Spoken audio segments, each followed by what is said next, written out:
Okay, so let's look at these 2% problems, and we're going to do them two different ways. All right, the first one we're going to tackle with our is over of equals percent over 100. So let's just kind of compartmentalize everything in this question to figure out where each thing goes. So we start here with 17, and 17 is paired up with is because it's right after it. Then we get into the what. Well, the what is going to be our variable, and in this question, it goes with the next word, which is percent. And then finally, we have of, and that goes with the 425. So at this point, we're just basically filling in each spot, right? So 17 goes in the is spot. So 17 would be on the top, and of is the 425. So that's going to go on the bottom. We have an equal sign in the middle, and we always know that 100 is on the bottom right. That's the fixed number. No matter what you've got going on, you've always got 100 down here. And so the only thing we're missing here is the percent, and since it says what, that's going to be our variable.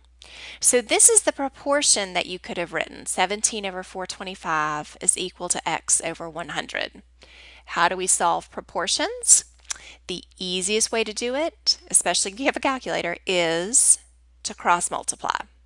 So 425 times x, we would write as 425x equals is in the middle, and then 100 times 17 is 1700.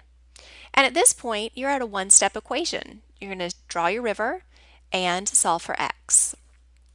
Coming over to B, instead of doing is over of equals percent over 100, which is our proportion method, we can just translate this to equation. So this is our equation method.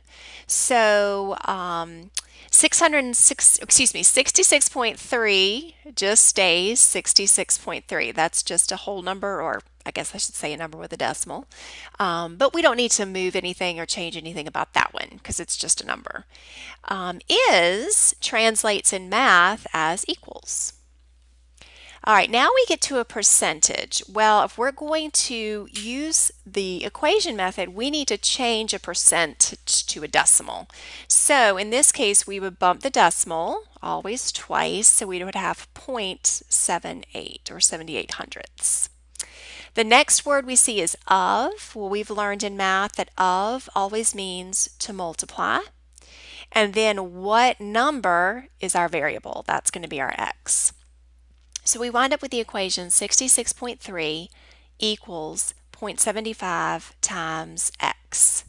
Okay, so we draw our river. We want x by itself, so that means we need to get rid of this 78 hundredths that's being multiplied. How do we get rid of multiplication? We divide. So we're going to divide both sides by 78 hundredths. And I will leave you to do the rest. Remember, when you get your answer, you have figured out the number. You haven't figured out a percentage. You've figured out the number, so you're done once you solve for x.